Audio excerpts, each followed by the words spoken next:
कि नारी के मुख से अगर एक बार निकल जाए कि मेरी जिंदगी तुमसे विवाह कर कर बेकार हो गई, उस समय नारी का सातित्व समाप्त हो जाता है।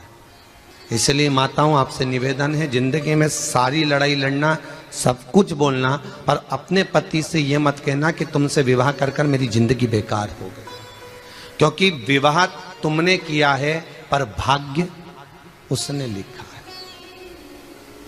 भाग्य लिखने वाला वो है।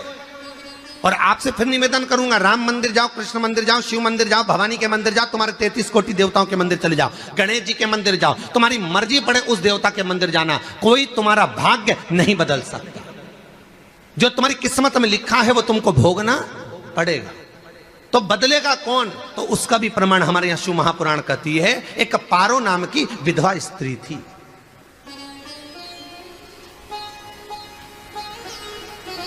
क्या नाम है उसका? नाम पारो। विधवा है, पति नहीं है, एक बेटा है। और विधवा स्त्री जो थी वो गर्भ से थी, उसका संतान नहीं हुई थी, पति मर गया था, वो गर्भावस्था में बेटा रह गया और पति चले गया। पारो बड़ी दुखी थी, भगवान का भजन करती बहुत, घर में कुछ भी नहीं था, जो व्यापारी जो धन था उसके पति का वो सब लोग खा गए। जब जैसे ही व्यक्ति जब तक जीवित है तब तक संसार उसका है, जैसे ही वो गया उसका सारा धन भी उसके साथ चला गया, व्यापार धन रो पड़ी। पारो आंखों से अश्रु बहता है, नैनों से जल बहता है, नैनों से बिंदु बहता है, और पारो की आंखों से जब आंसू बह रहा है, अश्रु निकल रहा है, जल बह रहा है। बेटे को जन्म दिया, उसने सोचा अपनी जिंदगी तो बेकार हो गई, पर बेटा जन्म लिया तो इसका नाम अच्छा रख दूं तो हो सकता है भाग्य आगे अच्छा हो। तो उसने उसका नाम भाग्य सिंह रख दिया। क्या नाम रखा? भाग्य सिंह। भाग्य अच्छा रहेगा इसका, तो हो सकता है कुछ अच्छा कर ले। पर बेटे की भी किस्मत इतनी प्रबल नहीं थी। मां जगह जगह बर्तन मांझ कर काम कर कर बच्चे का पालन कर ली। बच्चा थोड़ा बड़ा हुआ, मां मेरे सारे मित्र सेठ हैं, मेरा ही किस्मत, मेरा ही भाग्य ऐसा क्यों है, मेरी ही किस्मत ऐसी क्यों है ऐसा?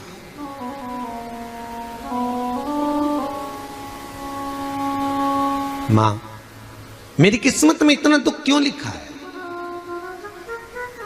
मां भोजन तक हमको समय पर नहीं मिलता, हमारा भाग्य ऐसा क्यों है? मां हमारी किस्मत ऐसी क्यों है? मां कहती है बेटा जो ललाट पर लिखा उसे कौन टाल सका। मां बच्चों को समझाती है, मां बच्चों को कहती है, धीरे धीरे समय निकलता है।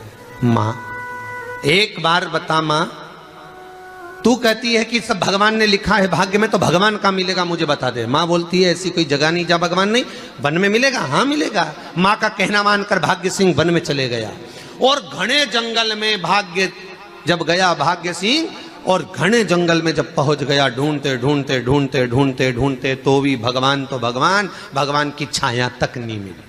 भगवान की छाया तक, आंखों में जल भर गया, बेहोश होकर गिर गया। शाम का समय था, विष्णु और लक्ष्मी निकल कर जा रहे थे। लक्ष्मी और विष्णु जाते जाते उसको देखकर रूप बदल के उसके पास गए। बेटा आपका नाम क्या है? हमारा नाम भाग्य सिंह है। कहां जा रहे हो? भगवान से मिलना है हमको। क्या काम है तुम्हें भगवान से? भगवान से पूछना है कि मेरी किस्मत ऐसी क्यों बनाई, मेरी किस्मत में गरीबी क्यों लिखी, मेरे भाग्य में इतना दुख क्यों लिखा। मुझे भगवान से पूछना है कि मेरी किस्मत ऐसी क्यों बनाई, मेरी किस्मत में इतना दुख क्यों लिखा, इतनी। तो भगवान बोले ये तो देखो भाग्य भाग्य की बात है, सबके भाग्य में अलग अलग होता है। नहीं नहीं, मुझे भगवान से पूछना। तो हुआ क्या? मैं बहुत गरीब हूं, मैं बहुत दुखी हूं, भगवान से प्रार्थना है कि मुझे कुछ मेरी जिंदगी का अच्छा कार्य कर दीजिए। लक्ष्मी जी को दया आ गई, नारायण से बोले प्रभु इसको कुछ दे दो, थोड़ा सा इसके ऊपर कृपा कर दो। नारायण बोले इसके भाग्य में नहीं है लक्ष्मी, इसके भाग्य में नहीं है लक्ष्मी। लक्ष्मी मैं देवी दूंगा तो इसकी किस्मत में नहीं है। लक्ष्मी कहती है आपका काम देने का है, आप तो दो। भगवान ने कहा लक्ष्मी नहीं है भाग्य में, तुम तो दे दो। लक्ष्मी जी के कहने पर नारायण ने उसको एक हीरे का हार दे दिया, ले ये ले हीरे का हार। वो प्रसन्न हो गया, हीरे का हार मिल गया। और हार लेकर वो चला, और चलते चलते उसने सोचा मेरी मम्मी को दूंगा, मेरी माता को दूंगा, माँ बड़ी प्रसन्न हो जाएगी। हीरे का हार लेकर जा रहा था। हार ले जाते उसको रास्ते में इतने में उसको तुरंत उसी समय पर कहीं सोचादि कर्म के लिए जाना पड़ा। उसने सोचा इस हार को इस पत्थर पर रख देता हूं, अभी आऊंगा वापिस इस हार को उठाकर घर लेकर चले जाऊंगा। और सोचादि कर्म के लिए वो चल दिया। गया, हाथ धोकर आया, इतने में चील उड़ती उड़ती आई, उसका हार लेकर चली गई। आके रोने लगा, माँ को जाकर कहा माँ किस्मत तो देख, इतना जोरदार हार मिला था हीरे का, पर भाग्य में नहीं था, नहीं मिला। इतने में वो रोता रोता तुरंत फिर भगवान के पास गया, रोता बिलखता फिर पहुंच गया वन के अंदर। फिर भगवान मिले। भगवान ने पूछा अब क्या हुआ?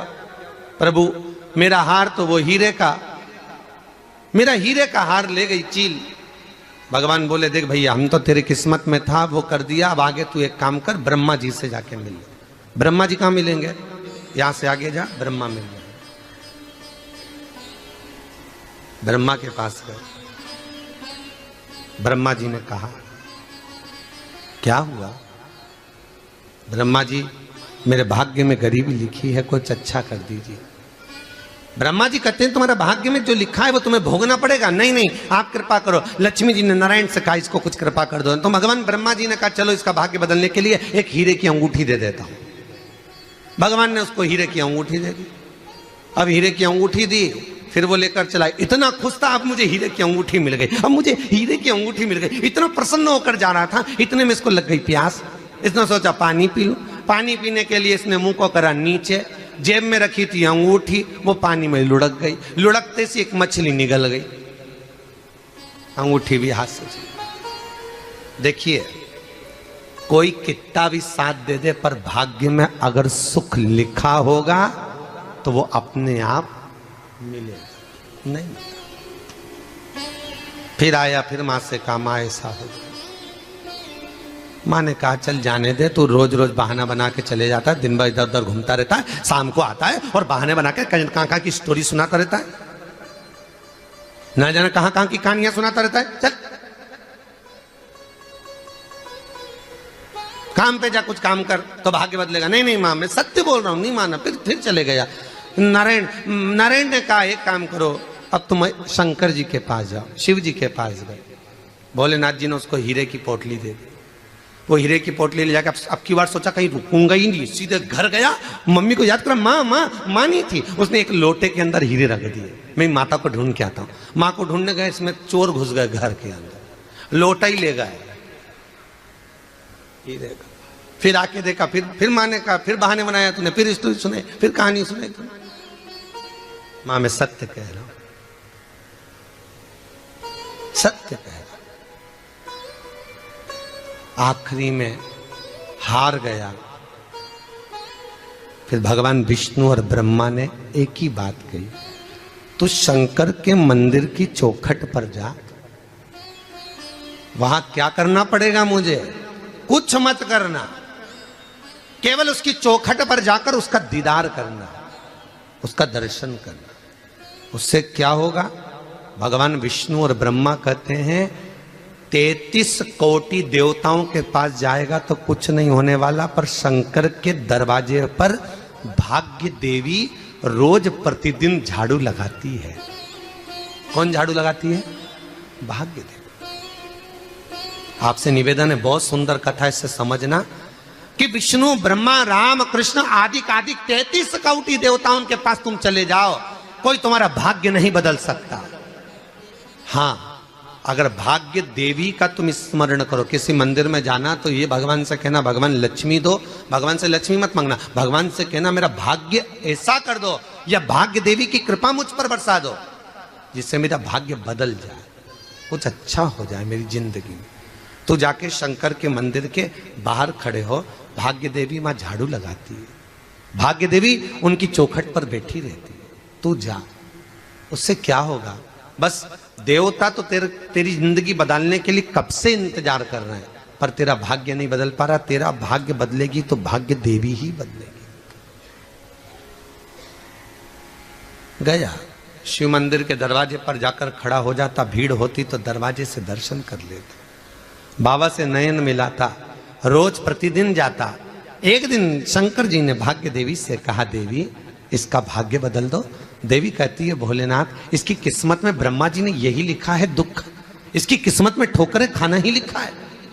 भाग्य देवी तुम मेरे दरवाजे की झाड़ू लगाती हो, आज इसके भाग्य की झाड़ू लगाइए। भाग्य देवी ने कहा, भोलेनाथ आप कह रहे हो? हाँ मैं कह रहा हूं, क्योंकि मेरे दरवाजे पर इतने दिन से रोज आ रहा है और मेरे दरवाजे से खाली चले जाए अच्छा नहीं लगता। भाग्य देवी ने भाग्य बदला।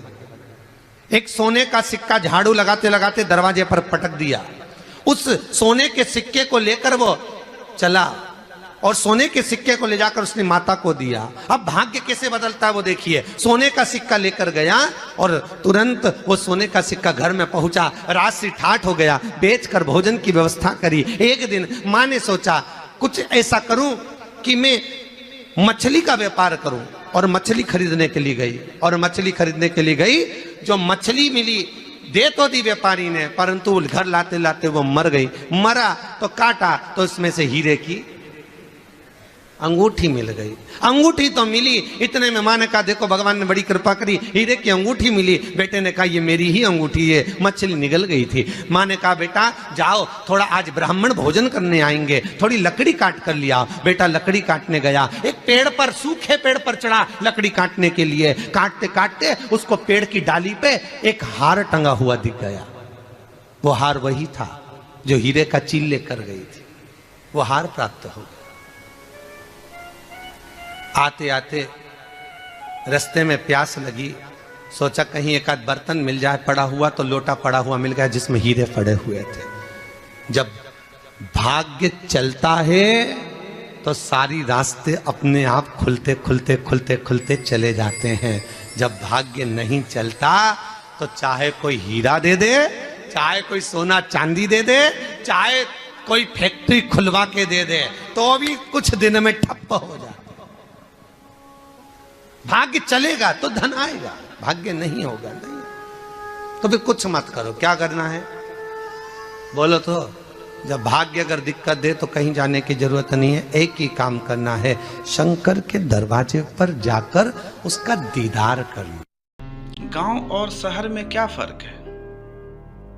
गांव और शहर में क्या फर्क है? गांव में गाय और बकरी पाली जाती है, कुत्ते आवारा फिरते हैं। शहर में कुत्ते पाले जाते हैं, गाय बैल आवारा फिरती हैं। गांव का जाहिल आदमी गाय चराने जाता है, शहर का पढ़ा लिखा आदमी कुत्ते घुमाने जाता है। गांव के यतीम खानों में गरीब बच्चे रहते हैं, शहर के आश्रमों में अमीर लोगों के माँ बाप रहते हैं।